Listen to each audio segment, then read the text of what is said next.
Tu n'as voulu ni sacrifice, tu n'as voulu ni holocauste, mais tu m'as formé un corps. Alors je dis, me voici. Me voici, Seigneur, je viens pour faire ta volonté. Me voici, Seigneur, je viens pour faire ta volonté. La voix du Seigneur disait, qui enverrai-je?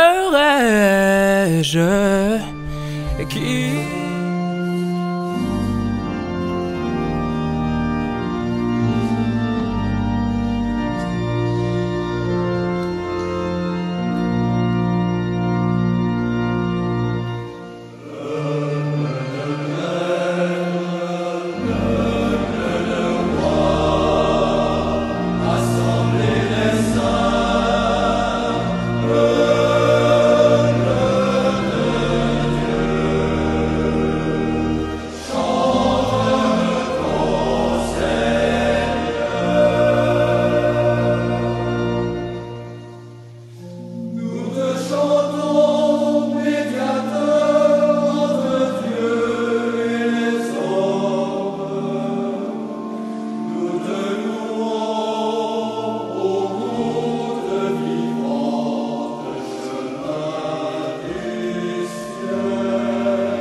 Bien-aimés dans le Seigneur, bonjour. Shalom. Aujourd'hui, nous célébrons le 5e dimanche de Pâques de l'année liturgique A. Au cours de cette Eucharistie, nous allons prier avec le Père Noël Mayamba, puis il célèbre ses 25 ans de vie sacerdotale. Bien-aimés, Jésus-Christ est le chemin, la vérité et la vie. Lui seul peut nous conduire au Père éternel. Sur ce, veillez pour de maintenir la foi selon notre rédemption, les humains et les ministres, ensemble chantons avec la chorale.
ces jours-là, comme le nombre de disciples augmentait, les frères de langue grecque récriminèrent contre ceux de langue hébraïque.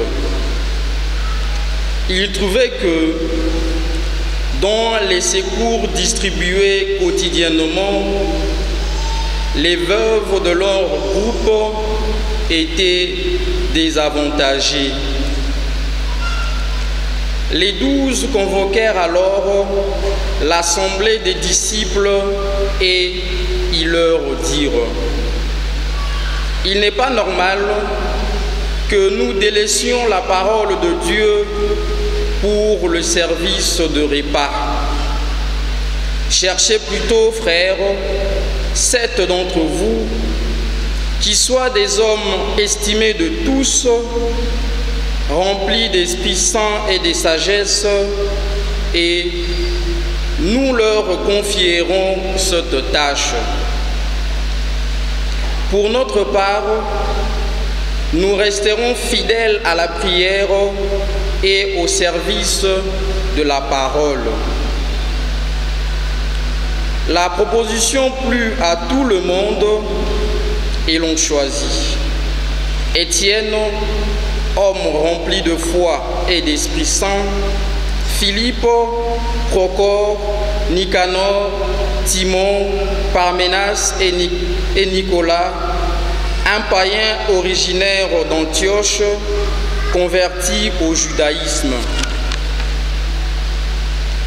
On les présenta aux apôtres et ceux-ci, après avoir prié, leur imposèrent les mains. La parole du Seigneur gagnait du terrain. Le nombre des disciples augmentait fortement à Jérusalem et une grande foule de prêtres juifs accueillait la foi. Frères et sœurs, telle est la parole du Seigneur. Amen.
Seigneur soit avec vous.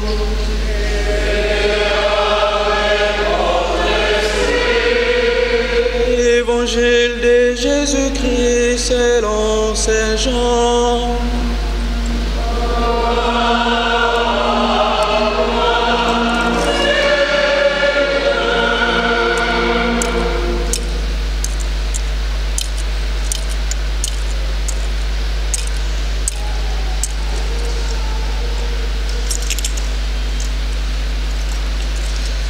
Nous lisons les 12 premiers versets du chapitre 14.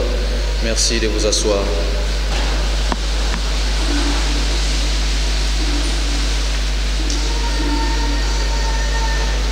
À l'heure où Jésus passait de ce monde à son Père, il disait à ses disciples: « Ne soyez pas bouleversés, vous croyez en Dieu, croyez aussi en moi. Dans la maison de mon Père, beaucoup peuvent trouver leur demeure. Sinon, est-ce que je vous aurais dit, je pars vous préparer une place? Quand je serai allé vous la préparer, je reviendrai vous prendre avec moi. Et là où je suis, vous y serez aussi. Pour aller où je m'en vais, vous savez le chemin. » Thomas lui dit: « Seigneur, nous ne savons même pas où tu vas. Comment pourrions-nous savoir le chemin ?» Jésus lui répond: « Moi, je suis le chemin, la vérité et la vie. Personne ne va vers le Père sans passer par moi. Puisque vous me connaissez, vous connaîtrez aussi mon Père. De maintenant, vous le connaissez et vous l'avez vu. » Philippe lui dit: « Seigneur, montre-nous le Père, cela nous suffit. » Jésus lui répond: « Il y a si longtemps que je suis avec vous et tu ne me connais pas, Philippe. Celui qui m'a vu a vu le Père. Comment peux-tu dire, montre-nous le Père? Tu ne crois donc pas que je suis dans le Père et que le Père est en moi. Les paroles que je vous dis, je ne les dis pas de moi-même, mais c'est le Père qui demeure en moi et qui accomplit ses propres œuvres. Croyez ce que je vous dis. Je suis dans le Père et le Père est en moi. Si vous ne croyez pas à ma parole, croyez au moins à cause de mes œuvres. Amen, amen, je vous l'ai dit. Celui qui croit en moi accomplira les mêmes œuvres que moi.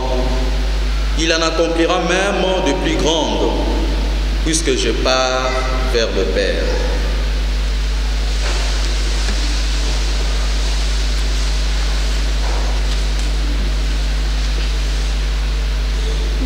Acclamons la parole de Dieu.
Excellence, Monseigneur l'évêque auxiliaire de Kinshasa, Révérend Père supérieur général de la Congrégation du Saint-Sacrement, Révérend Père provincial de la Congrégation du Saint-Sacrement en RDC, chers frères et sœurs dans les Christ. Shalom. Shalom. Les dimanches que nous célébrons aujourd'hui s'inscrit dans la logique de la grande fête que nous avons célébrée il y a quelques dimanches, les dimanches des Pâques. Et aujourd'hui, nous sommes toujours dans cette fête des Pâques qui va se clôturer les dimanches de Pentecôte. Et chaque dimanche de ce temps pascal, il y a un aspect de ce mystère des Pâques que nous écoutons à travers les lectures que la liturgie nous propose. Pour ce dimanche, je voudrais partager avec vous ou mettre à votre disposition des petits points qui vont nous servir de méditation pour ce 5e dimanche des Pâques. Alléluia. Les petits premiers points, je les tirai dans la première lecture que nous avons écouté, les livres des Actes des Apôtres. Les contextes d'abord de ces livres, de ces textes que nous avons écoutés, c'est un texte qui nous relate la vie des premiers chrétiens. Après que Jésus est mort, Jésus est ressuscité, commençait petit à petit à se former autour des apôtres, les groupes des premiers chrétiens. Et ici, dans la communauté, la première communauté de Jérusalem, il y avait les Hébreux, les Juifs, et il y avait aussi dans cette communauté les hellénistes, les Juifs qui étaient liés à la religion juive, le judaïsme,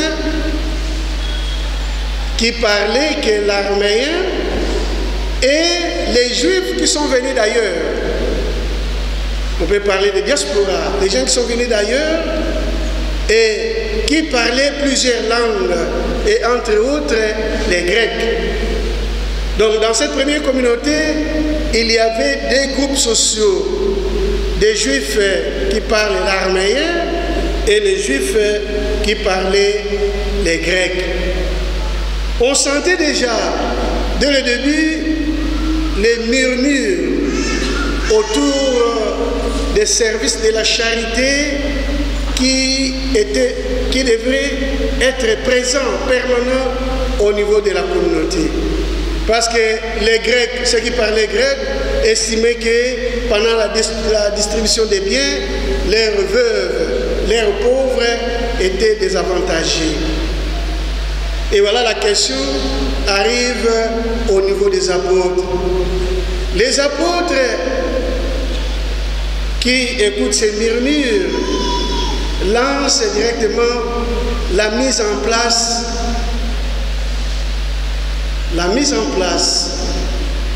de structures dans une église locale. Et cette mise en place d'un service de partage des biens auprès des pauvres, des plus démunis, qu'on a appelé la diaconie.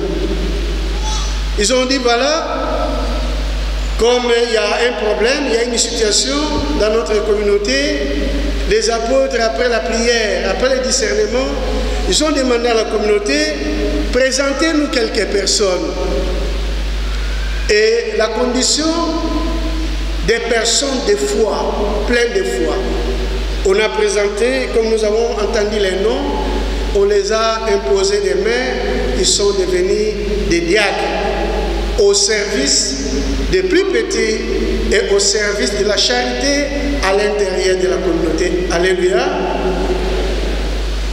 Ce qui est très intéressant ici pour nous, ce n'est pas que trouver une communauté idéale sans murmure. Les murmures sont toujours présents partout où nous sommes. Mais l'esprit chrétien de Jésus qui est ressuscité, qui accompagne tout chrétien, doit susciter en nous de trouver aussi des solutions adéquates à des problèmes que nous rencontrons. Les apôtres n'ont pas minimisé, les apôtres n'ont pas laissé à côté, mais les apôtres ont trouvé une solution équilibrée. C'était celle d'instituer les diacres. Les diacres sont institués sur base de la foi. On les a choisis à cause de leur foi. Et on a estimé que pour exercer un service, un ministère à l'intérieur de la communauté, il faut être un homme de foi, plein de foi. Et les hommes de foi, être homme ou femme de foi, c'est une des caractéristiques de la présence de Jésus ressuscité parmi nous. Et ces diacres choisis, ils vont exercer ce ministère de la diaconie. Et cette diaconie, c'est ça qui va caractériser l'Église de tout temps. L'Église de tout temps, depuis la première communauté chrétienne, l'Église de Jérusalem, les pauvres sont toujours là, les démunis sont toujours là, les faibles sont toujours là, et Dieu suscite toujours des gens qui doivent servir les pauvres, les marginalisés, les sans-voix dans son Église. Et aujourd'hui, c'est à nous est confié ce ministère de servir les pauvres, de servir les marginalisés, les plus petits, les sans-voix, les gens qui n'ont pas de l'importance dans la société. Ce ministère est à confier aux chrétiens que nous sommes aujourd'hui. Mais c'est un ministère que nous pouvons seulement exercer dans la simplicité, dans l'humilité et mener notre vie dans la vérité chrétienne. Ça signifie affirmer mon identité d'être disciple de Christ dans ce monde ici. Je ne dois pas avoir une vie ambiguë, une vie moitié-moitié. Si je suis chrétien, je dois l'être partout et à tout moment. Aucun moment de ma vie, je dois être absent de ma chrétienté. Du matin au soir, je suis chrétien et je le reste. Jésus veut que la vérité de notre vie puisse éliminer le monde d'aujourd'hui, étant donné que lui est la lumière, lui est le chemin sûr, et que nous puissions vivre notre vie dans la vérité pour ramener l'humanité tout entière sur la seule voie qui est Jésus le chemin. Ça signifie que nous, comme chrétiens, dans le monde d'aujourd'hui, nous sommes appelés à être présents dans la société, dans la vie active, dans la politique, dans l'économie, dans la culture, partout. Je dois être chrétien même dans la politique. Il n'y a pas incompatibilité d'être chrétien et d'être un politicien. Ce n'est pas incompatible dans la foi chrétienne. Ce n'est pas incompatible d'être chrétien et être chef du quartier. Ce n'est pas incompatible. Ce n'est pas incompatible d'être chrétien, d'être policier, d'être militaire, d'être ministre, d'être président de la République. Ce n'est pas incompatible. Ce n'est pas non plus incompatible d'être un chrétien, d'être député, d'être sénateur. Ce n'est pas incompatible. Au contraire, tous ces lieux sont des champs pastoraux. C'est le champ de notre pastoral. Comme chrétiens, c'est là que nous devons exercer notre sacerdoce chrétien. C'est là où nous devons affirmer notre identité. Jésus ne veut pas que nous soyons seulement chrétiens à l'église, pas au boulot. Jésus ne veut pas que nous soyons seulement chrétiens quand nous sommes chez nous à la maison, devant la télé, la KTO, ou bien la radio Maria, ou nous suivons, je ne sais pas, la radio Elikia. Nous sommes seulement chrétiens quand nous sommes en contact avec ces médias. Jésus veut que nous soyons aussi chrétiens quand nous sommes dans nos bureaux. nous sommes aussi chrétiens. Est-ce qu'un chrétien ne peut pas être patron, chef d'entreprise? Ce n'est pas incompatible. Nous pouvons avoir aussi nos ouvriers à la maison qui travaillent chez nous. Ce n'est pas mal. Mais il faut être et patron de ces gens-là et chrétien aussi. Shalom. C'est tout ce que ça, Jésus nous demande. Et le troisième attribut que Jésus nous présente aujourd'hui, il dit, je suis la vie. Dans sa vie terrestre, nous avons assisté à quelques scènes où Jésus a fait preuve qu'il est auteur de la vie. Il y a quelques exemples que nous avons dans les évangiles. Il a ressuscité Lazare. Dans l'évangile de Saint Jean, chapitre 11, on nous donne la résurrection de Lazare. Lazare qui est mort après 3 jours, Jésus l'a rappelé. Et nous savons tous, aujourd'hui, ce n'est pas que Lazare continue à vivre, mais c'était une preuve pour nous montrer qu'il est capable de donner la vie. Il est capable aussi de retirer cette vie-là. Nous devons mettre ça dans notre cœur. Nous devons le mettre dans notre foi, que la résurrection de notre vie après ce monde ici, nous pouvons seulement l'obtenir par la résurrection de Christ. Comme l'a dit la deuxième lecture d'aujourd'hui, étant baptisés dans le Christ, nous sommes devenus des pierres vivantes. Les pierres vivantes qui construisent l'Église qui est le corps de Christ. Quand on dit l'Église corps de Christ, n'est pas nécessairement l'édifice que nous avons, mais c'est aussi cet aspect spirituel. Nous comme chrétiens, baptisés, nous devenons des pierres. Et ces pierres mises ensemble, nous construisons ce temple spirituel de Jésus-Christ. Et dans ce sens-là, que nous pouvons, à la fin de notre vie, être ressuscités avec lui. Bien-aimés dans le Seigneur, comme je l'ai dit, nous ne sommes pas les premiers à faire ce cheminement. Il y a notre Mère du ciel. La Vierge Marie qui a fait ce cheminement, qui a été la première apôtre de son Fils, qui a pris Jésus aussi comme chemin, comme vérité et comme vie, qu'elle intercède pour nous, afin que nous aussi un jour, on se retrouve là tous les chrétiens des Saint-Sacrements, parce que nous avons opté pour Jésus qui est